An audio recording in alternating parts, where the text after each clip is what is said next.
Hello there, Loud here. So as you can probably guess by my channel name, I'm an artist. So I've got some things that I do as an artist, some art habits if you will. And I decided why not share some of these little habits of mine. Number one, couch drawing. So whenever I draw on my iPad or sketchbook, I sit on the couch to do it. I do have a desk space, but I don't use it often. And on account of having a bad back and leaning or bending can cause a lot of pain for me, so I prefer to sit on the couch, pop up my knees, and draw. Occasionally I'll slide off the couch cushions and end up drawing on the floor. Drawing on the couch just makes things so much easier to do. I find I can focus better if I'm on the couch and listening to videos. Those with a blanket over me, ready to create some art. Number two, drawing jacket.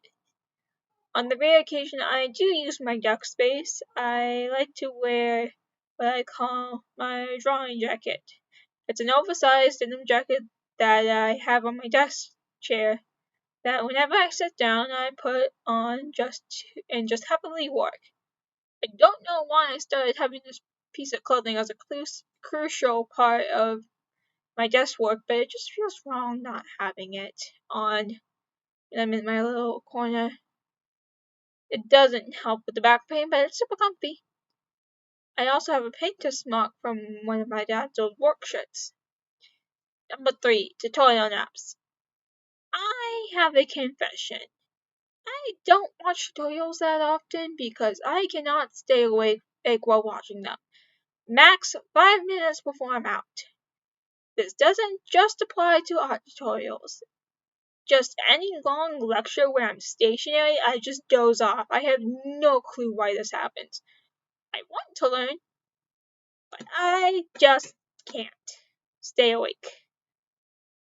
Number four, the pencil twirl.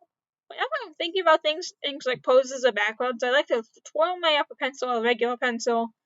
Oh, I also wave my hand back and forth while I do this. I don't know why I do this. I'm pretty sure I picked it up from Persona 5. Number five, drawing on the job. I've mentioned before that I work at a restaurant, and one of the things I do is, when it's slow, is draw in a sketchbook I brought. However, this inevitably leads to a bunch of customers coming right at the moment I put the pencil to paper. To the point that I've dubbed this series of events the drawing jinx. Some of the servers even asked me to draw just to pick up the pace a bit. Number six, background noise. I mentioned this in the first habit, but I like listening to videos while I draw.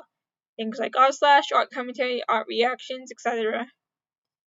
I also like having conversations while I draw. The whole experience just helps me focus. For some reason, this doesn't apply to music. I cannot draw and listen to music at the same time because I always have to be moving my body whenever I put on my playlist.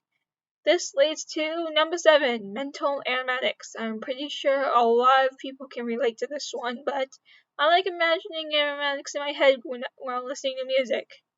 I even like acting them out. It just helps getting the proper visual for the scene, and I also do this whenever I'm planning animatics, though I get distracted easily. Number eight, red lines. Well, look at that, a habit about my actual drawing process. So whenever I do digital art, I start out with a base sketch in black, then I sketch out details in red. This started when I watched some videos of people doing something similar, and it's always been a step I take in my digital art process, and it just helps me map things out and get an idea of how the picture looks before I line it. Number nine, undo, scrap. Another habit related to my drawing process is that I hit the undo button a lot. I even go far as deleting the entire file if I get too frustrated with how things are going. Just one reason I'm hesitant to record speed paints because I know that this habit will get in the way. I know an easy way to fix that is fixes it is stuff like thumbnail sketches, but I get too indecisive about what version of the sketch I want to go through with, and there's just no easy solution with me. Well, that's all the habits I could think of. Well, all my autistic habits. I'm pretty sure I have plenty that don't relate to being an artist. And as long as one or two of these might be, they genuinely make this work easier for me, and I'm sure you've all got your funky little habits that just come naturally to you. I'll see you around. Have a